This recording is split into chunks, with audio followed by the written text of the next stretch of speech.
गेला होता त्यांना सांगितलं तुम्ही ऐक ना, या आपापल्या जिल्ह्यामध्ये जे ते प्रभारी आहेत तिथे मोठ्या प्रमाणात त्या ठिकाणी आहेत. आज जवळपास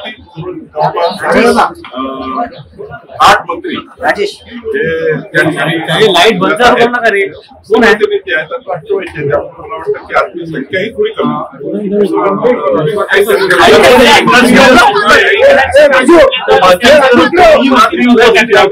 त्या ठिकाणी कार्यकर्त्यांच्या जिल्ह्यामध्ये प्रभारी त्याच्या जिल्ह्यात आम्ही देतो ना शिवसेनेचे मंत्री सुद्धा आपल्या भागात आहे आणि राष्ट्रवादीचे आहे. त्यामुळं आज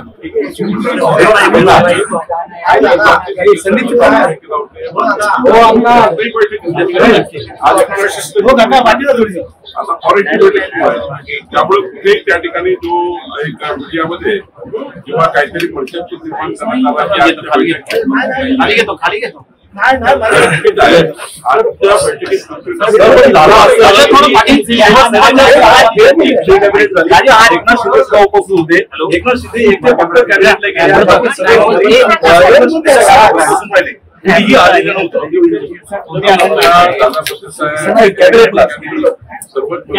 कॅबिनेटला आता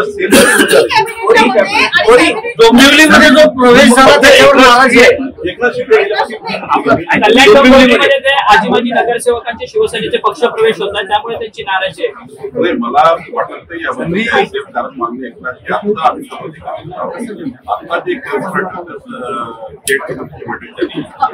मला याच्यात मला वाटतं की तुमचा जो काही वर्षाचा निर्माण झाला आहे कुठेही त्या ठिकाणी नाराजी नाही आहे. आम्ही सर्व मंत्री आता म्हणतो त्यामुळे कुठलाच नाराजी नाही.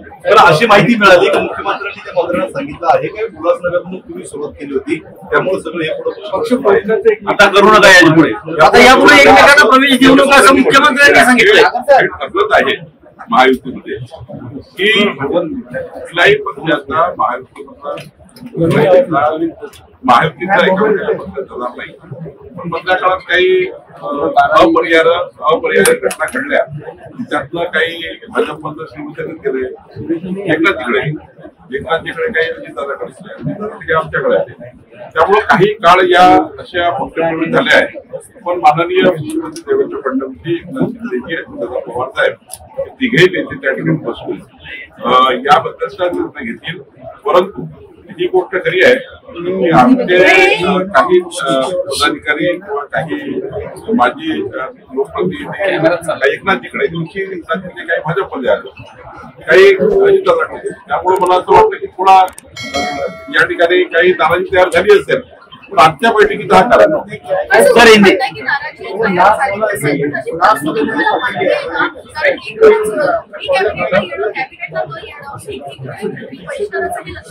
मला वाटतं की पक्षीय राजकारणात महायुतीमध्ये चर्चा होती. पक्षीय राजकारण मागच्या पक्षीय राजकारण महायुतीच्या बैठकीमध्ये इथे मी आहे आपले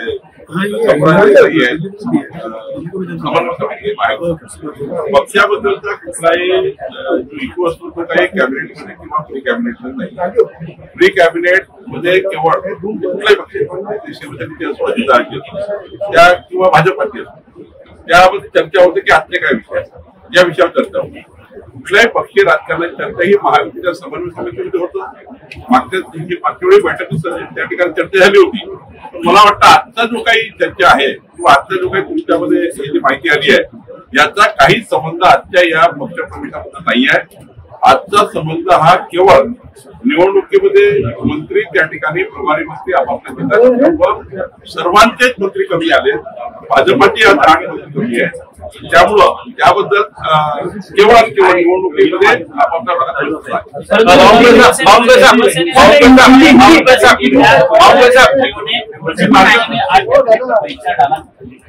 कोई बहिष्कार नहीं डाला है. माननीय मांगनी है। अभी भी माननीय मुख्यमंत्री की तरफ 2 मंत्रों की बैठक चालू है। इंफ्रास्ट्रक्चर डेवलपमेंट की बैठक है, बाद में फॉरेस्ट की बैठक है, जिसमें विबट जो गांव में आ रहे हैं उसके लिए चर्चा चालू है। सारे शिवसेना के मंत्री अंदर बैठे हैं। हमारे प्रताप हुसैन जी है, गोगावले जी है, सिरसा जी सभी तो है। आज केवल संख्या इसलिए कम थी, बीजेपी की भी 8 मंत्री नहीं थे, क्योंकि अपने अपने नगर पालिका पंचायत में जो फॉर्म की स्कूटी है, हमारे कार्यकर्ताओं को चुनाव है, इसलिए माननीय मुख्यमंत्री की परमिशन लेकर नहीं आए हैं।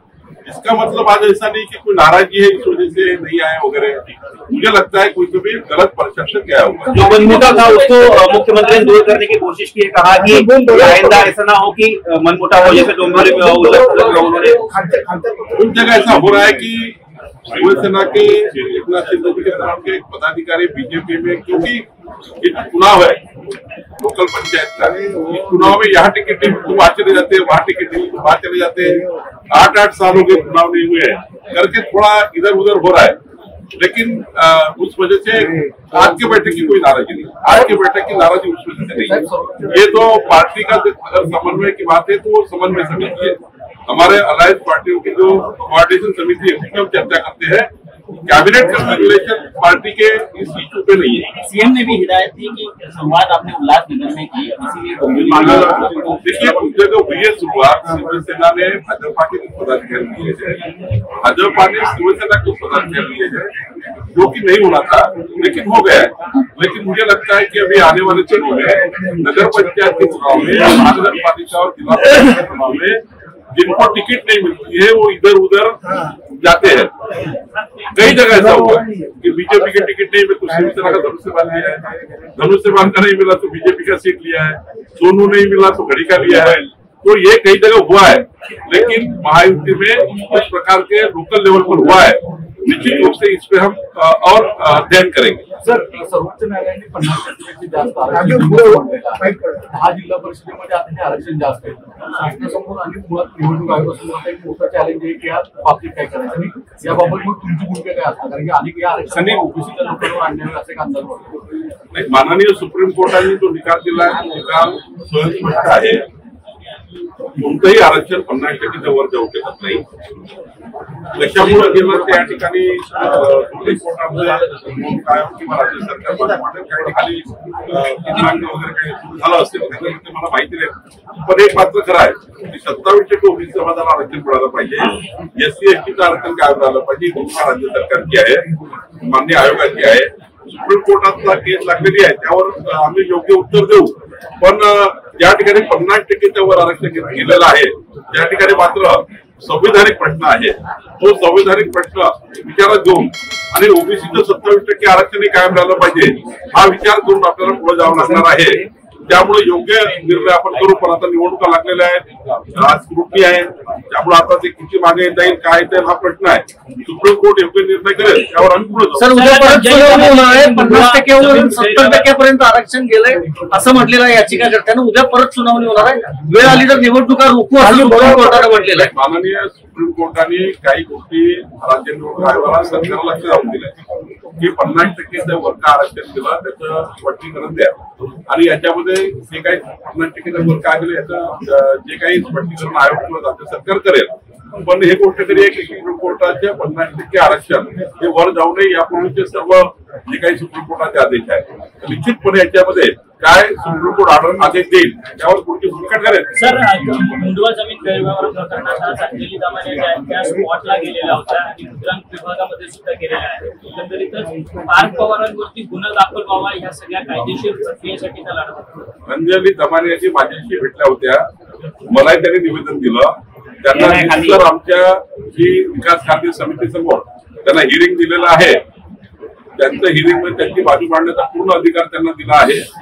मला वाटतं उद्या परवा जे काही त्यांना तारीख मिळेल त्या तारखेवर पूर्ण बाजू त्या मांडतील आणि आमची विकास कार्य समिती ही 6 सदस्यीय समिती आहे, उच्चस्तरीय अधिकारी आहे, त्या समितीचा रिपोर्ट आल्यावर आम्ही योग्य कारवाई करू. दोषींना कुठेतरी सोडलं जात आहे अशा पद्धतीची भूमिका जी आहे ते मांडताना पाहायला मिळतात.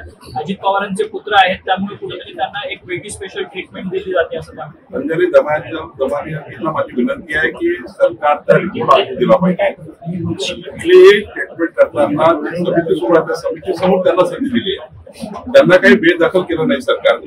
सरकारने दमानियांना सांगितलं की तुम्ही आमच्या समितीसमोर या, तुम्ही आपली पूर्ण बाजू मांडा. जर आम्हाला कुणाला पाठीशी घालायचं असतं तर दमानियांना कशाला हिअरिंग दिली असते, त्यांचं म्हणणं कशाला ऐकून घेत नसतं.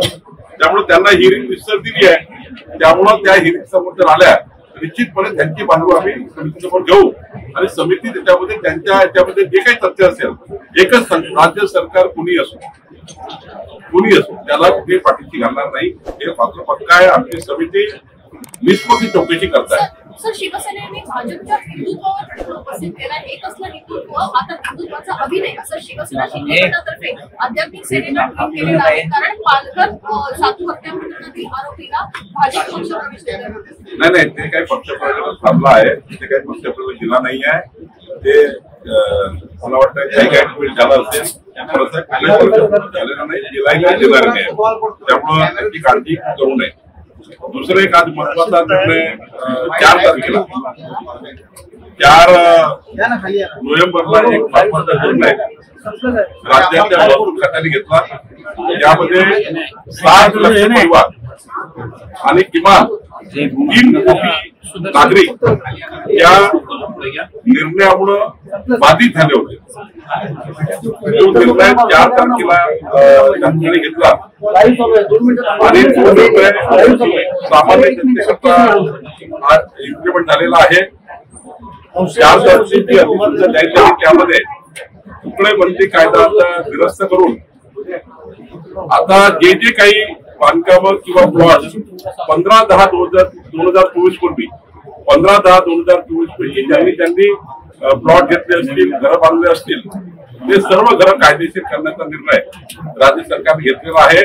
4 तारखेला त्याचे आदेश जारी झाले आहेत. महाराष्ट्र जनतेला फार मोठा दिलासा मिळालेला आहे. खरं तर एक विधिमंडळात मी घोषणा केली होती तुकडे बंदी कायदा रद्द करण्याची.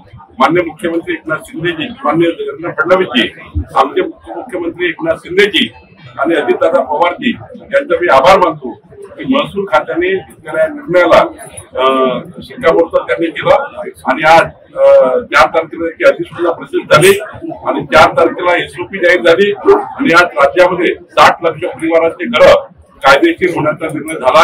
माननीय मुख्यमंत्री देवेंद्र फडणवीसजींचा आभार मानतो.